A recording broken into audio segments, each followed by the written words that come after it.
It's an important part of what we do here, and we are very appreciative that you're with us this evening and that you have sent us questions, some of which we've selected for presenting tonight. And then, of course, after a couple of those, we will open it up and to have you now, through the usual mechanisms, pose questions that I will try to answer. So let's begin, jump right in. We've selected 2 questions over the last week and a half that have come in. And of course, we've selected them, in case you're wondering, because usually the ones we select are representative of quite a few around similar or related topics so that we can respond to as many of you as possible by picking the particular questions. In any case, this first question comes from Lance. And Lance's question is, would commentary and movements harshly critical of Marxism and extolling the virtues of free market capitalism be allowed in a newly minted Marxist country? Well, I like this question, first of all, because I was amused by the notion of a newly minted Marxist country. I didn't know quite what that might mean. Marxist countries, at least those that we've known, have never dropped fully formed from the sky. They took quite a while to develop. Even when they were fruits of revolutions, those revolutions were, as all revolutions have been, messy affairs, drawn out over long periods of time. Make a long story short, countries that have Marxist governments of some sort, which is, I think, what Lance means, are usually societies in which there's quite a mixture. Yes, there are socialist enterprises, socialist sectors, but typically there are also remnants, leftovers of the capitalism that was dominant before. In short, they're kind of mixed economies.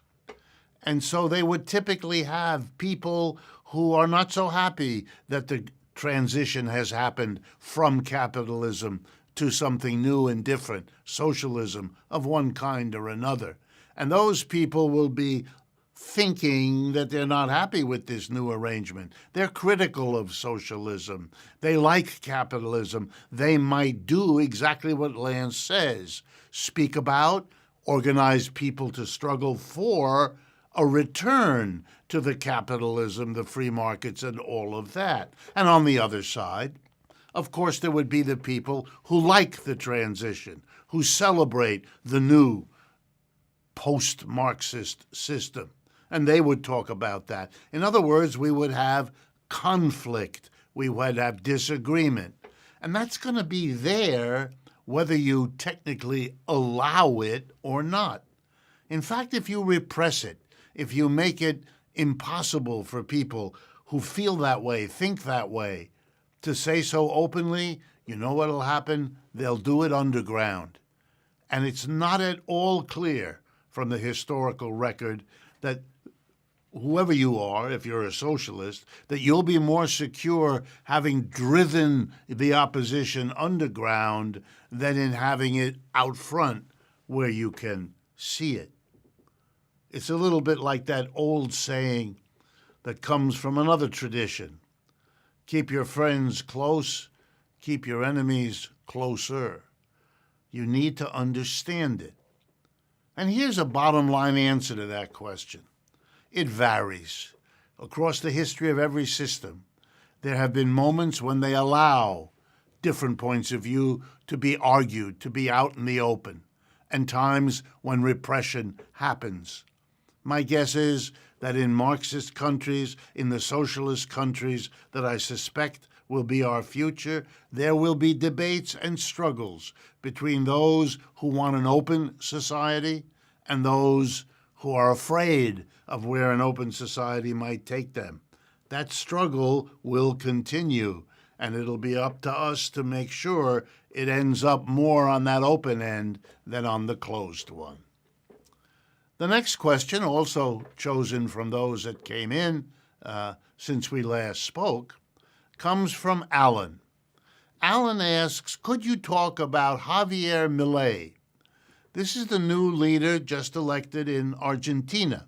He calls himself an anarcho-capitalist and a liberal libertarian. And Alan says he doesn't know too much about the details, looks kind of bad, but he wants me to talk a little bit about it. Okay, I'll be glad to. First of all, Javier Milei is a Trump-like character. In other words, he came out of a place of no politics. No one in Argentina or anywhere else had ever heard of him before. And he used that to his advantage by saying, I'm different from all those other politicians you're used to. Just like Donald Trump did. I will say things that other politicians dare not say. I will look messy and unkempt. Mr. Milei has quite a hairstyle if you haven't seen it. I'll be different. And I'll say to the people, you need something different because what you've had all along has really gotten us into a mess. Argentina, over the last year, for example, reports 40% of its people live in poverty. It reported an inflation rate of 140%.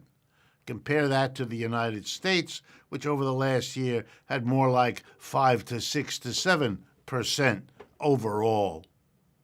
So this is a society in very serious trouble, and all the conventional politicians were blamed for bringing it, so they wanted a new and different one, and he did it.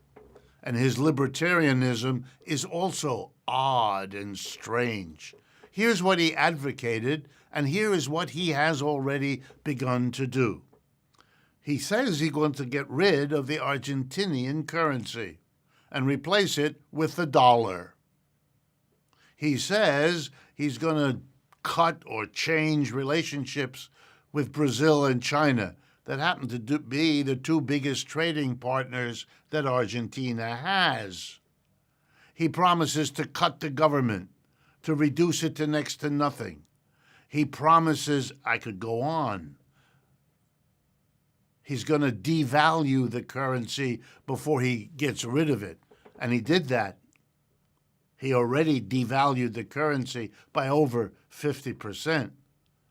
All of these are stark, different kinds of behavior you don't normally see. And that's a show, as it is with Mr. Trump. It's a front, it's a picture, it's an advertising gimmick, it's a public relations stunt.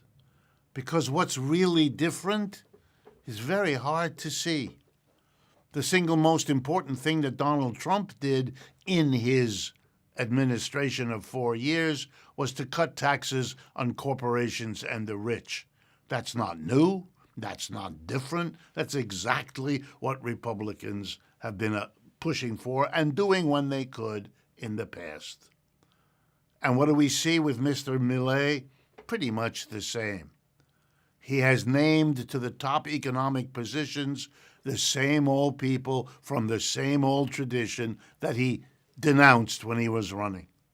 He has turned to the United States, and the Biden administration has already sent down advisors to help him function in government. Biden is not new and different. Biden is what the same old is, and he's turning to them. Wow. So what is going on here? Is there some plan here that makes sense? Well, for that, I want to turn for a moment to libertarianism in Argentina, here in the United States, everywhere. Here's the basic idea the libertarians have.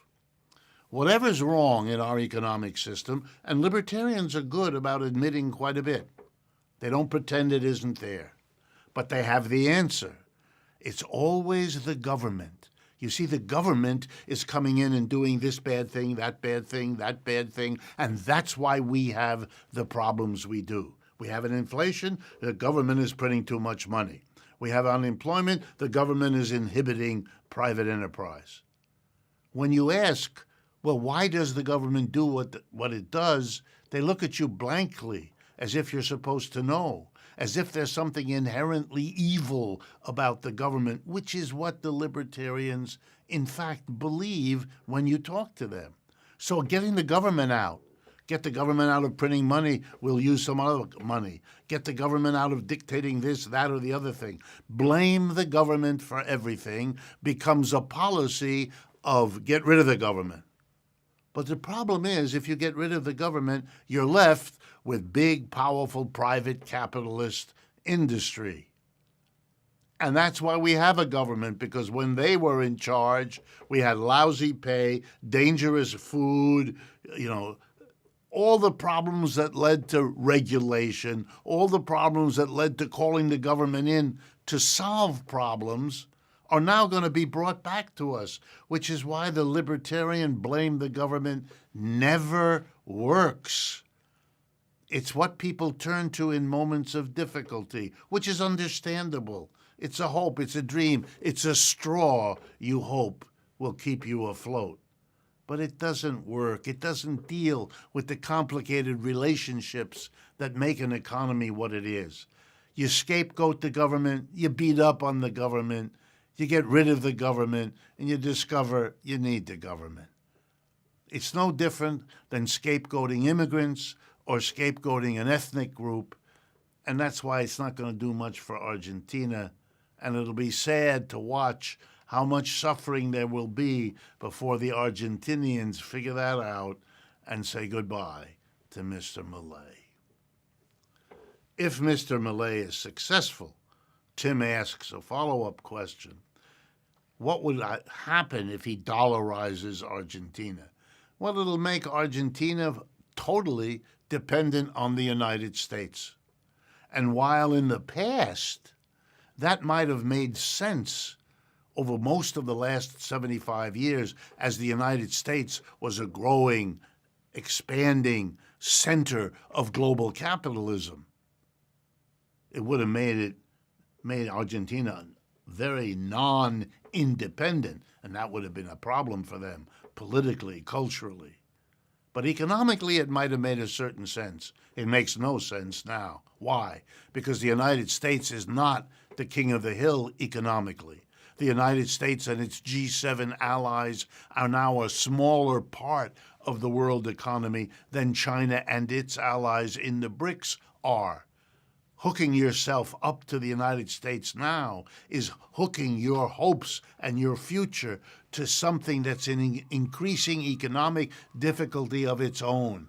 And you can be very sure that an Argentina hooked onto the American economy, as the American economy becomes more problematic, the Americans will take care of themselves first, and the Argentinians will be very sorry they hooked their star to that particular economy at this historical moment. So let me ask you all to send in questions that I can now respond to. We're ready, we're waiting, and we will be eager to see where you want to take the conversation. Eric asks a question. Have any anarchist thinkers influenced you in any way, Professor Wolff? Well, the answer is yes, yes, yes, they have influenced me in many ways.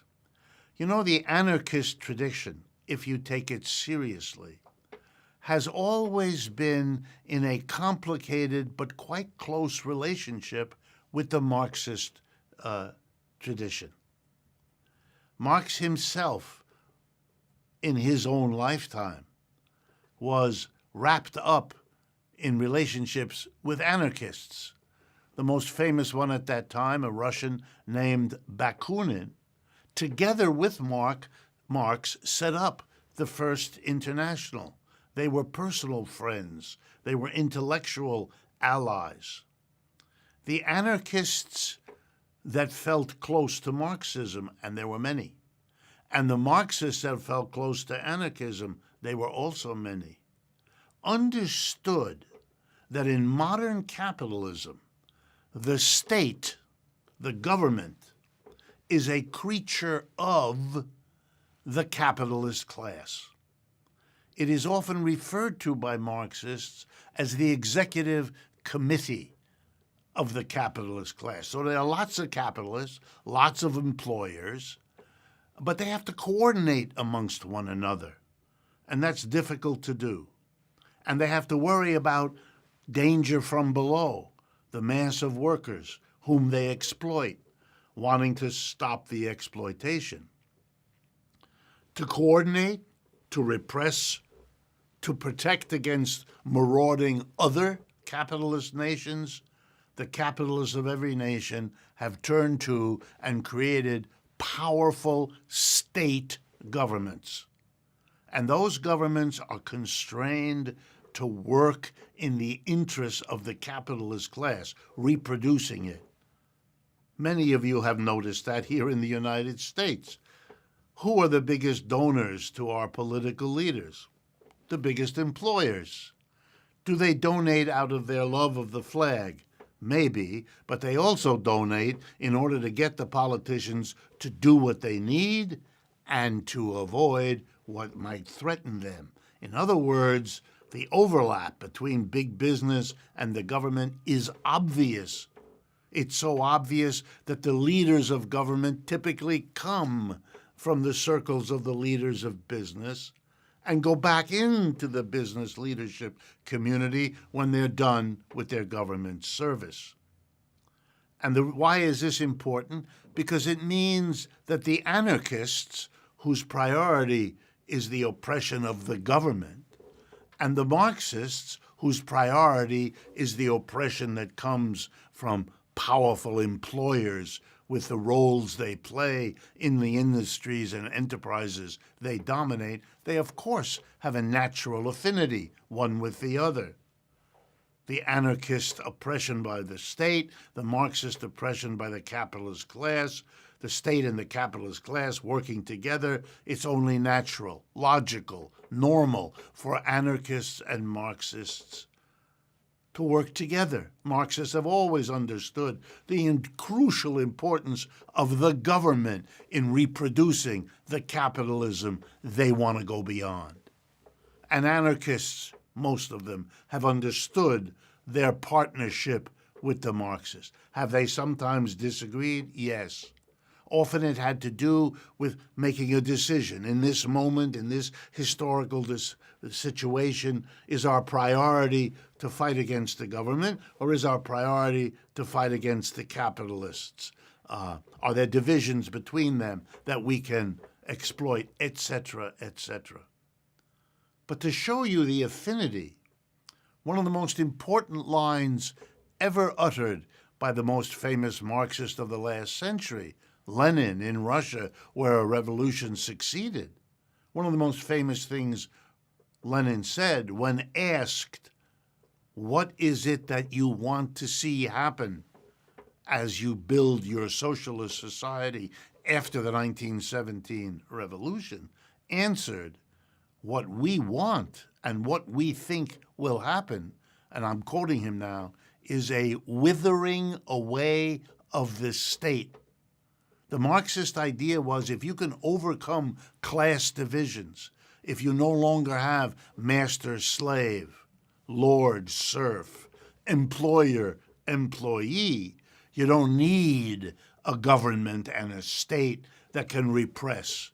If all the workers are also themselves collectively their own employer, if there's no gap between who's a worker and who's an employer, you don't need a state to maintain and protect this exploitative relationship. In other words, the Marxist goal is a stateless society, one way or another, and that brings them very close to anarchism.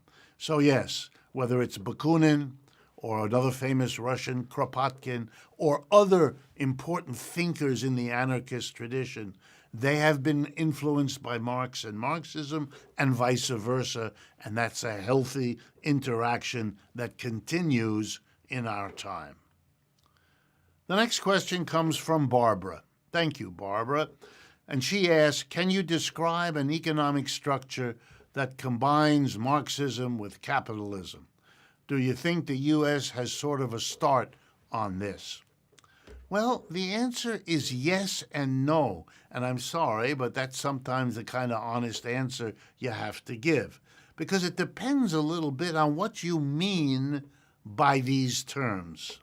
So, for example, if you think socialism is any time the government performs the acts of producing and distributing goods and services, if that's what you think socialism means, I don't, but there are people, many, who do, well, then you see mixtures of socialism and capitalism, or Marxism and capitalism, if you like, everywhere. That's what it means when someone says, isn't the post office socialism? Or isn't Amtrak socialism? Amtrak's the American railway, public railway system. Or points to any one of a number of publicly owned and operated enterprises in the United States, and we have many of them, as examples of socialism coexisting, being together with capitalism. China is a very powerful modern example. It's roughly 50-50. Half of the Chinese economy are private capitalist enterprises recognized as such in China by the Chinese, and the other half are government-owned and operated enterprises. The two are together, presided over by a Marxist-oriented communist party. So there you have, in that sense, a mixture of capitalism and socialism. But now the other part of the answer, suppose you don't define socialism that way. Suppose you go more into a definition about how the human beings relate to one another in the factory, in the office, in the store. If capitalism is the employer-employee relationship, a conflictual tension between a small group that run the enterprise and a mass of employees that work there, something you're all familiar with because of the capitalism we all live in. And if you see socialism as the radical alternative, when workers themselves are their own employers, when we have a worker co-op, self-employment by the workers as a group, if you call that socialism, then could they coexist? Yes. And again, they always do. Here in the United States, there are thousands of enterprises that are worker co-ops. They are still a small part of the economy, but they're there. In many European countries, there's a much larger. If you go to the north of Spain, in the Mondragon area, or if you go to the area around Bologna in Italy, you'll see huge parts of their economies are worker co-ops. But they typically coexist with capitalist enterprises. And that creates in those populations a certain tension, but also a certain opportunity.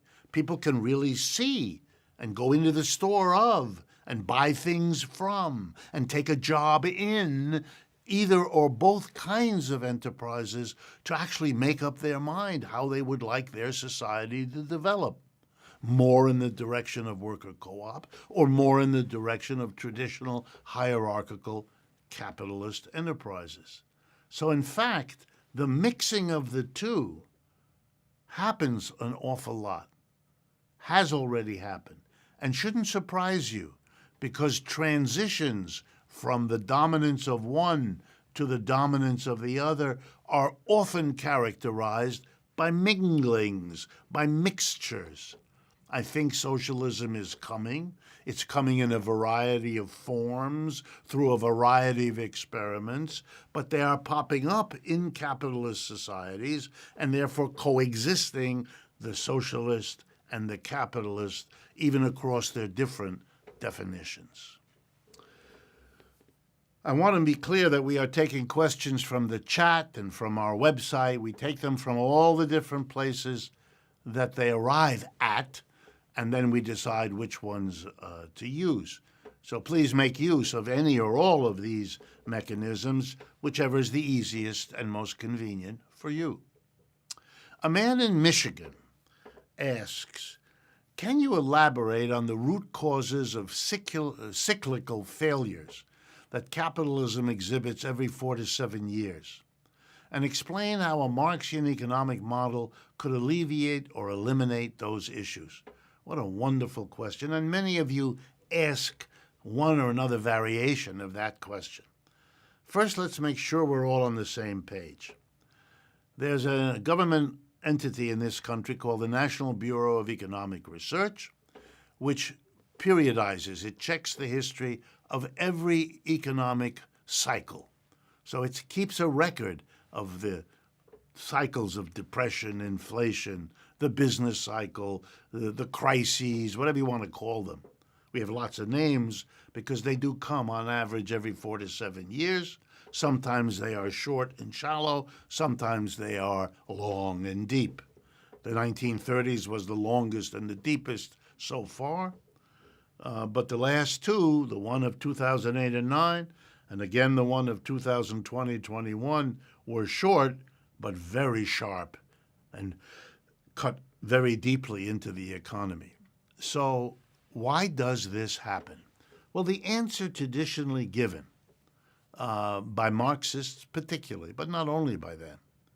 Because remember, there's no way of pretending that doesn't happen. If you look at American history, British history, Japanese history, you name it, you see every 4 to 7 years on average. I mean, let me just give you a simple example. We've had 3 crashes of capitalism in the United States in this new century, the 21st century. We had the dot-com crash in 2000. We had the subprime mortgage crash in 2008 and 9, and we had the COVID-19 crash in 2020, 2021. Roughly 20 years, roughly 3 crashes, on average 4 to 7 years, right on time. So there we have it. Why? Well, the answer is the capitalist system gives to each capitalist a unique power. The power to make a decision all by themselves, the board of directors of General Motors, or the head of a little company in Sheboygan, or a farm enterprise in Oklahoma. It doesn't matter. It gives to each employer a unique power to decide whether to grow their enterprise this year or to wait, to hire more people or to lay off people, depending on what they think is the most profitable thing for them to be doing. They are free. They have the freedom of free enterprise. Of course, the freedom they have to, for example, fire a bunch of people is a disaster for those other people who are no longer free to live their lives because they just lost their jobs. So the freedom of the employer is the absence of a freedom for the employee. Now back to the employers. Not only are they free to do it, but they're free to do it. In fact, they have to do it without coordinating very well amongst one another. For example, if I'm a capitalist and I hire more workers because I'm hopeful that my business will grow, I'm actually dependent, even though I don't know it, on the decisions of other capitalists in my area, in other parts of the world. I'm depending on them to grow their businesses, because if they hire more people in their business, that'll be more people with money to buy the products I'm expanding as I grow. I'm dependent because if those other people don't hire more workers and there aren't more buyers, I'm going to fall flat on my face. I will have expanded my business, but I'll have nobody to buy the product. Capitalists depend on each other, but the way they set up their system, that dependence comes kind of too late. It's when too many capitalists have produced too much more stuff that they discover, oh goodness, other capitalists didn't hire more people and we can't sell. Then suddenly there's a crisis. They can't sell their product. They quickly fire their workers because there's no point in keeping a worker coming to work producing what you can't sell. So we have this system trembling and cutting itself down, capitalists laying off workers, which they really would rather not do, because other capitalists have made decisions they didn't even know about, and so the system crashes. Then when it does, all those unemployed people get desperate. All those companies that go out of business sell all their equipment on the secondhand market. The price of secondhand equipment drops. The desperate workers without work offer themselves for less wages than they used to accept. Now other capitalists come along and say, gee, with the cheap secondhand good, with these workers that are now accepting less money, I'm going to go back into business. And then we have the upturn of the cycle until the same sad story repeats itself. Well, what's the solution? In the old days of socialism, in the 19th and 20th century, the socialists spoke about this as follows. Capitalism, they said with an ironic twinkle in their eye, is the anarchy of production. It's completely disorganized. It only solves its mistakes by throwing millions of people out of work every 4 to 7 years, bankrupting all kinds. None of that had to happen. It is colossally inefficient of capitalism this way that it works. What we ought to have is planning. That's why socialists are in love with planning in the 19th and 20th century. They want to coordinate so that what one group of capitalist employers does is coordinated with another, so we don't have these every 4 to 7 years explosions of the mistakes that cost people their jobs, families their futures, and all the rest. So what would Marxism do? Well, the answer was always the same. On the one hand, it would institute planning. One of the most important things the Soviet Union did after the revolution, or the Chinese did after their revolution in 1949, or socialists in most other countries, is to organize planning of one kind or another, usually by the central government, often by local government. Planning things was for them the logic of learning the mistakes of capitalism. But the capitalists hated the planning because they understood very well that if you admit that the government is there to help you out of your own mistakes, then you're not too many steps away from realizing that the workers are going to say, hey, maybe we ought to give the government even more tasks to perform because they do it better than you private capitalists. That was so scary that planning became evil. And now, last point. For me, a rational society is also one that says unemployment is in a way the ultimate irrationality. If we have people in our society that continue to consume, they eat, they wear clothes, they use shelter, transport, education, healthcare, then they are using the goods and services that are produced. Well, if they're using them, they ought to help produce them. It's a kind of equality, a kind of social obligation. We should never have people who are unemployed. They don't want to be unemployed. They lose self-esteem. They lose the respect of others. They lose a sense of being an equal part of the community. It's not good for them. It's not good for the divisions between them and those that are still working. A job ought to be, as most socialists have long believed, a human right. It's good for the person. It's good for the community. And if we don't need all those people working, if we want to save our planet, then let's have everybody enjoy less working hours per day. Let's show our commitment to ecological sensitivity that way. But do not anymore divide us between those who have a job and those who don't. If you're healthy, if you're adult, you can find a place to be useful and productive. We've done it at moments of crisis in our society. We know it can be done. A Marxist-inspired government would be one committed to full employment.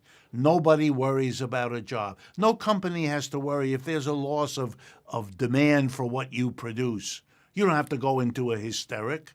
There may be less demand for it. Okay, some of the workers in your field will be moved to another one. They will choose which other ones they'd like to try. We will move people continuously from one kind of activity to other kinds, depending on what people want. But that doesn't require that when demand for your product goes down, you throw people onto the slag heap of unemployment. That's wrong-headed, irrational, cruel, and utterly unnecessary. And one of the things Marxism represents is the clarity that will no longer be tolerated. All right, here's a question. Can you point to any parallels that may exist between late-stage feudalism and late-stage capitalism that we're seeing today? Yes, I can. And the one I'd like to point your attention to is this. When feudalism, the modern European kind, and there have been feudalisms in many parts of the world, but the one we typically talk about is the one that occupied Europe from roughly 500 AD, the end of the Roman Empire, to around 1500, 1600, the Renaissance and the rise of what we call early modern Europe. That 1,000 years, roughly, is feudalism. And here's what's interesting about feudalism, and it's the same with capitalism, hence the parallel. Feudalism starts as a highly decentralized economic system. Individual people become lords of land. They have certain rights to the land. They don't own it, but they have certain rights. And people who need a place to live and a place to grow crops and have animals enter into a relationship with this first group of people. The first group becomes the lords, and the second one are known as the serfs. And it starts that Europe is covered with thousands, tens of thousands of little, and here's what they were called, feudal manors. A lord and maybe 20 serf families, or maybe 50 serf families. And then over the 1,000 years, a complicated network of relationships reduced the many to few. The few got bigger and bigger as they absorbed the many that were small. In other words, the later you go in feudalism, the bigger the manors become. That's where we get things like dukes and counts and earls, and then, of course, the really big one, kings. They were just the biggest lord in the area who had hundreds or thousands or tens of thousands of serfs working under that lord.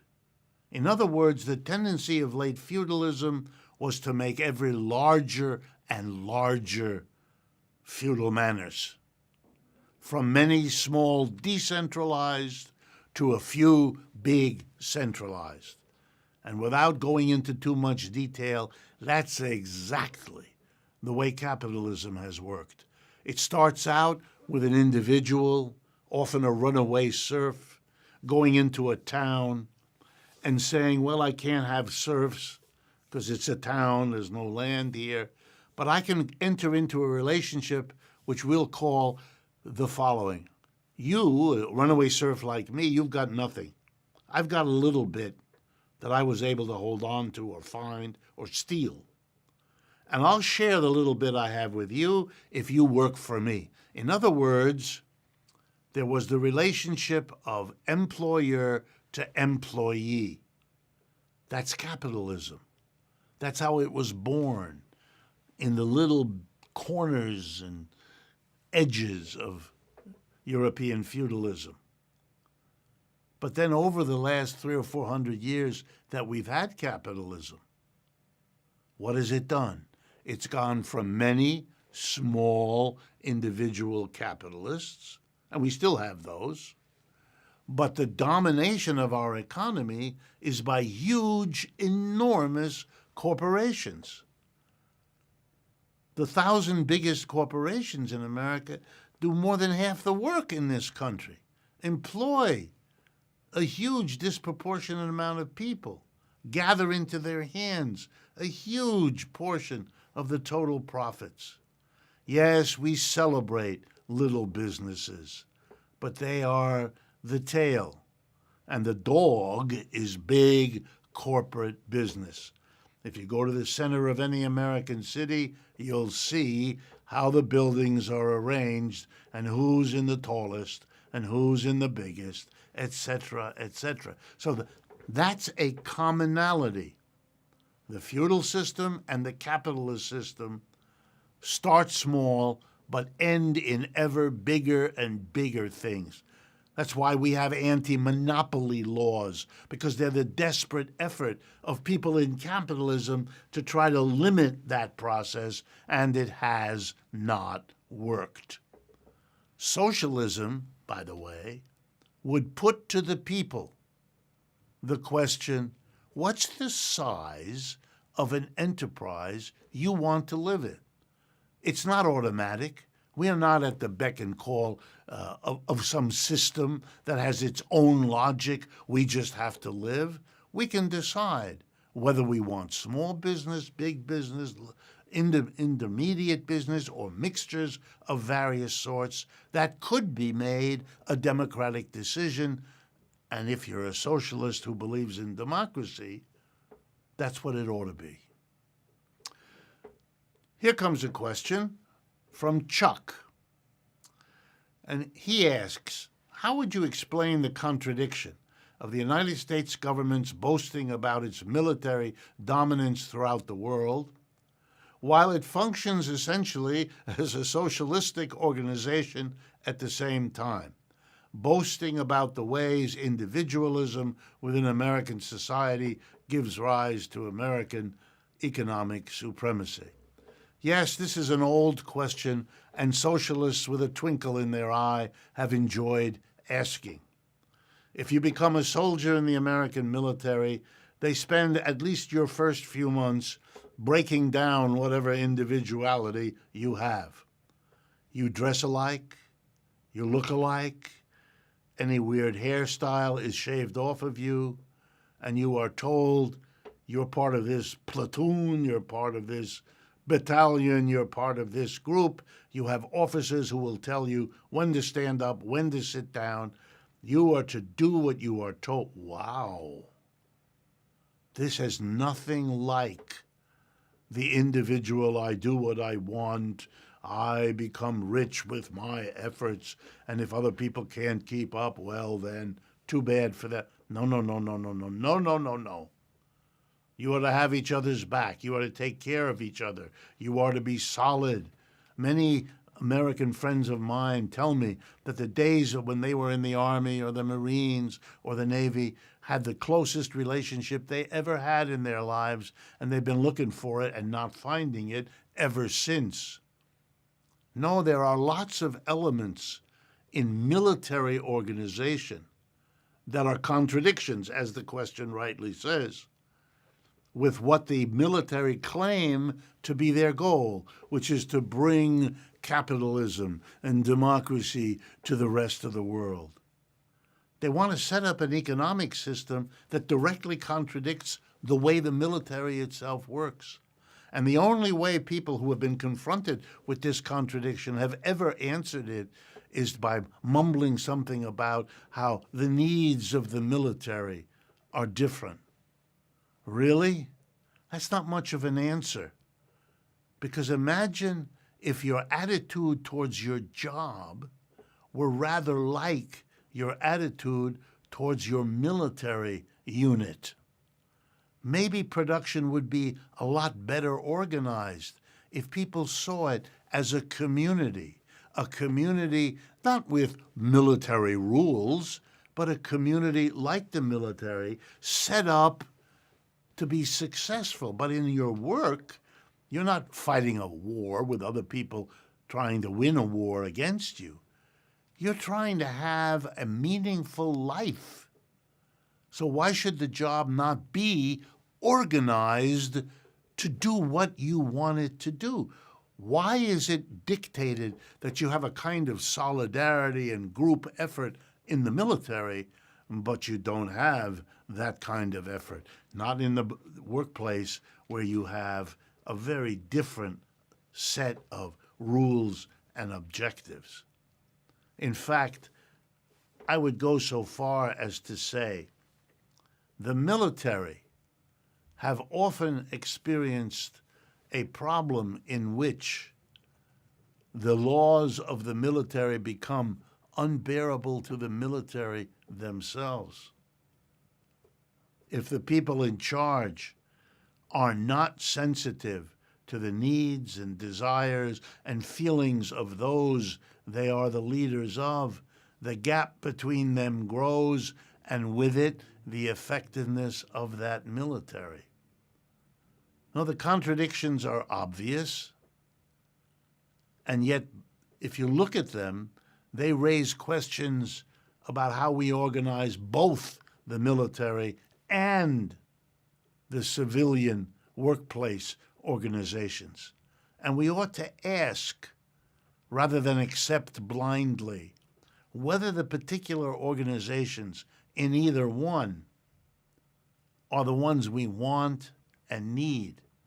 Do either of them have any real room for the individualism we claim? Or is the individualism an ideology we hold on to precisely because neither in the military nor in any of the enterprises that capitalism offers us, in neither of them are we able to realize our individuality? I suspect that the latter is true, that whatever you feel and think about your job or your military experience, enhancing your individuality has a lot other things to attract you. The celebration of individuality, in my experience, having been born and raised here in the United States, we celebrate individuality because we don't have it, not because we do. It is what we hold on to counteract how depressed we might be if we had to accept and face honestly how little individuality is left to us, either in our schools or in our jobs or in the military. Unfortunately, we have run out of time for today's show. Thank you, of course, for joining in and submitting your questions. I look forward to resuming these very early in the next year. I want to wish you all the best of this holiday season and a really good new year. Please check our website, our social media, for all the details of when we resume Ask Prof Wolff. Thank you.